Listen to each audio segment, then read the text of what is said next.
bu dee abonné go ci sunu page bi mën ngaa bës foofu ñu bind s'abonner nga bësaale cloche boobu ngir ngay mën di am sunu yeneen i notification wala saa sunu dugalee beneen vidéo bu bees. Du conseil consultatif départemental des enfants et jeunes, vraiment avec l'accompagnement de JVE et de Save the Children. Je pense qu'ils en sont à leur deuxième édition de camp de vacances. La particularité, comme l'a dit tout à l'heure le responsable de JVE, c'est que maintenant c'est une COP pour les enfants qui viennent d'horizons divers, de Dakar, de Saint-Louis, avec tous ces départements. Je pense que c'est un camp de vacances qui regroupe ces enfants dans le cadre du changement climatique, de la prise en compte, en tout cas de l'environnement. Je pense que c'est une donne, en tout cas à notre avis, qui est très importante à intégrer dans le cadre de la protection des enfants. Cet aspect prise en compte de l'environnement, vraiment avec l'apport du JVE et de Save the Children, nous pensons que c'est une très bonne initiative et très salutaire et très bénéfique et enrichissante pour les enfants. En tout cas, nous, au nom du préfet du département de Saint-Louis, du comité départemental, de tous les acteurs de protection ici présents, nous sommes venus à l'ouverture de ce camp de vacances qui va durer une semaine, durant laquelle les enfants vont échanger, en tout cas vont faire une production de qualité qui sera en tout cas mise sur la table avec une participation de qualité. J'y vais s'agira de les accompagner dans ce cadre-là. En tout cas, c'est tout le sens de ce camp de vacances qui démarre aujourd'hui à Rao. C'est plus qu'important, je pense qu'on l'a rappelé tout à l'heure, dans les principes généraux de la Convention des droits de l'enfant, il y a l'aspect participation des enfants qui est un principe fondamental. En tout cas, donc maintenant, tous les acteurs de protection devront intégrer dans leurs activités que les enfants soient mis à profit, que les enfants réfléchissent pour eux-mêmes, que les enfants élaborent des activités pour eux-mêmes sous l'encadrement des acteurs que nous sommes. Mais en tout cas, il est temps de mettre en tout cas en évidence ce principe fondamental qu'est la participation des enfants. Donc je pense que c'est matérialisé par cette participation de qualité et effective des enfants qui nous viennent d'horizons divers, comme on l'a dit tout à l'heure. Ñi leen gunge pour mu mën a nekk mooy waa JVE, jeunes volontaires de l'environnement, ak waa Save the Children, vraiment ak encadrement wu waa CONAF yi fi nekk ak acteurs de protection yëpp vraiment nga xam ne CDPE sous-préfet waa préfet waroon na ñëw mais am empêchement. Donc mu nekk lu ñu rafetlu mu nekk deuxième édition bi nga xam ne dajale xale yi ci camp ren li si gën a am solo mooy mu nekk COP comme ni ko Djibi Niang waxee sànq responsable JVE nga xam ne dañuy tàggat xale yi vraiment ci cadre de protection waaye ñu jël ñu sóor ñu xam ni protection environnement dafa nekk lu am solo pour les générations futures. Parce que suñu pays tey ñëpp surtout Afrique dafa nekk ci benn menace boo xam ne bu ñu jëlul en compte aspect environnement boobu sauvegarde de cet environnement tey lu bëri dina yàqu loo xam ne ñii ñëw ëllëg ñooy nekk victimes yi te ñun amuñu vraiment am nañ obligation léguer aux générations futures vraiment environnement boo xam ne dina tax ñu mën a dund ci dund anam yu rafet. Donc loolu daal vraiment dañ koy rafetlu ak partenaires yi nga xam ne dañuy ñaan at bu nekk rek mën-mën bi gën a yokku xale yi tàggat bi gën a am solo ba ñoom fu ñu mën a taxaw wax rek ñu xam ni tàggat nañ leen tàggat boo xam ne ñoom tey xale yi ñooy jël en charge seen destinée, ñooy jël en charge la sauvegarde de leur environnement. Première édition COP des enfants, mais deuxième édition du camp de vacances verte à Saint-Louis. Donc initiative du CCEDJ et que nous accompagnons avec le partenaire Save the Children dans le cadre du projet PROCIT. Voilà, donc c'est porté par le CCDEJ, mais à Saint-Louis, donc c'est CONAF, CDPE, CCDJ, ANAMO, donc vraiment c'est l'ensemble des acteurs qui sont derrière ce camp-là et qui nous accompagnent. Maintenant, la particularité cette année, c'est que nous amenons les enfants vers des propositions, vers une COP, des négociations et ils vont pouvoir parler, donner des propositions, dire ce qu'elles sentent et ce qu'elles veulent. Comprendre en charge. Je pense qu'il y a une soixantaine d'enfants qui viennent divers horizons de Dakar, de Saint-Louis, de Thiès, de beaucoup de régions aujourd'hui qui sont des régions très vulnérables. Et organiser ça à Saint-Louis aussi, c'est organiser ça dans un endroit où chaque enfant qui vient vit une vulnérabilité climatique. Donc voilà, il y a une soixantaine d'enfants qu'on a mobilisés ici pour réfléchir ensemble sur des propositions concrètes, mais des propositions qui vont être faites par les enfants. C'est les enfants eux-mêmes qui vont proposer à l'État les changements qu'ils veulent, surtout par rapport à l'environnement, dans certaines thématiques comme changement climatique et santé, changement climatique et éducation. Et quand on parle de l'éducation, à Saint-Louis, il y a beaucoup d'écoles aujourd'hui qui sont victimes de l'effet du changement climatique, ils vont réfléchir et ils vont proposer des choses. Vous savez, je dis souvent que tout le monde pense pour les enfants, tout le monde parle pour les enfants, mais de temps en temps, nous devons les écouter. Ils ont beaucoup d'idées et parfois, l'innovation se trouve dans les idées que nous donnent les enfants. Donc voilà. Et quand on parle de changement climatique aussi, on parle d'horizon, dans 50 ans, dans 60 ans. Mais ce que nous sommes en train de détruire aujourd'hui, qui va subir les conséquences dans 50 ans? C'est les enfants d'aujourd'hui. C'est maintenant qu'il faut les impliquer, c'est maintenant qu'il faut les écouter et c'est maintenant qu'il faut prendre en compte leurs besoins. Donc c'est un peu ça. La participation reste un élément vraiment très très important dans la prise en compte des enfants. Le président de la République et le gouvernement, le nouveau gouvernement du Sénégal, comme l'ancien gouvernement, ils nous ont trouvés sur ce chemin-là. Et vraiment, voilà, aujourd'hui, vous allez dans toutes les régions du Sénégal, dans n'importe quelle région du Sénégal, nous pouvons vous montrer une école qu'on a aménagée, des arbres qu'on a plantés. Voilà, ça fait longtemps qu'on est là, nous avons beaucoup travaillé sur ça.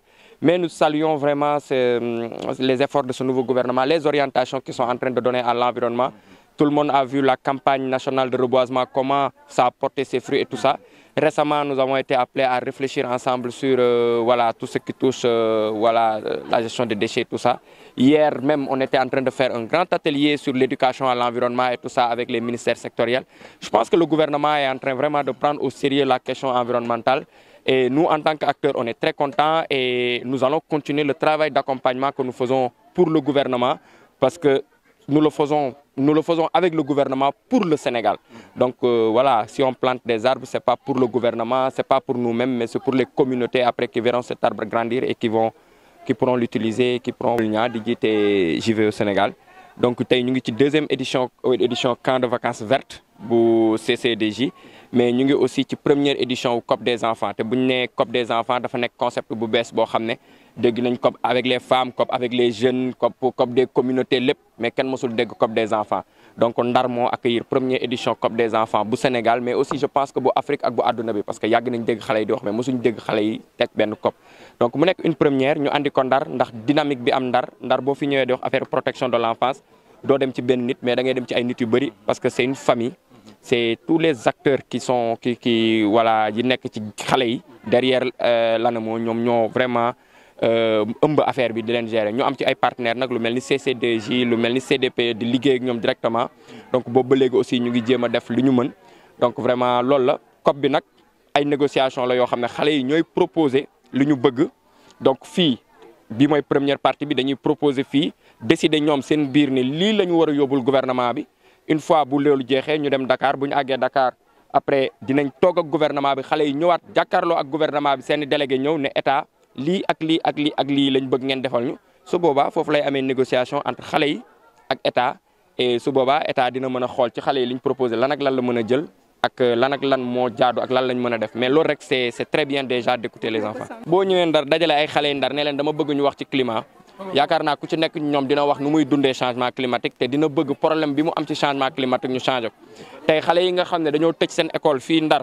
ndax climat bi dafa leen menacé ba daaneel seen mur école ñooñu fii loolooy doon seen kaddu ci loolu la ñuy bëgg a wax xale bi nga xam ne daa dëkk Dakar cimetière yi géej gi jël na ay cimetière te moom ay maamam wala ay mbokkam lañ fa denc kooku bu ñëwee fii tey dina wax lu jëm ci loolu xale bi nga xam ne tey fi mu dëkk daa tàng ba 14 heures bu jotee dans le Fouta ici du mën a toog ci classe bu ñëwee fii tey dina wax loolu moo tax tey xale yi lañ bëgg a xam seen ressenti par rapport au changement climatique affaire yooyu léegi nag le fait ñu organiser ko Ndar rek dafa nekk lu rëy parce que en terme de vulnérabilité tey Ndar kenn mënul wax changement climatique wax problème mu climat Sénégal te doo tudd Ndar ci tudd yu njëkk yi moo tax ñu ne nag ku ko organiser Ndar wax waxu climat wax waxu implication des enfants gagné nga 2 fois benn c'est une ville très organisée en matière de protection de l'enfance ñaar c'est une ville très vulnérable en matière de changement climatique. Je pense il y a une 60aine d'enfants ici ak seeni encadreurs en tout nous sommes autour de 79-80 personnes mais la plupart des gens qui sont là c'est des enfants ay une 60aine d'enfants ñu ngi fi donc jógee Dakar ñenn ñi Dakar ñenn ñi Thiès ñenn ñi dans région de Saint-Louis nag moo ci ëppale parce que pratiquement l'ensemble des communes de Saint-Louis sont touchées mais régions yu bëri sont représentées ici ci camp bi. dañ fiy def dinañ kaf dinañ fo dinañ liggéey dinañ jàngale te am na lu gën a garaaw xale yi ñoo nar a former élus yi ci nan lañ leen war a protéger activité boobu dina neex. Allez, merci. léegi pulaar wol ma pour keneen femme bi mu defal pulaar ni argo Maodo ngi ni léegi ni pulaar na ñëw na mari Maodo jël Maodo pulaar ci digg bi ngay taxaw demal boy maa ngi leen dara xale ma laaj pulaar bi yow dégg pulaar jël benn xale nen déggul fa ko déggul Maodo wax rek graw ki ma ngi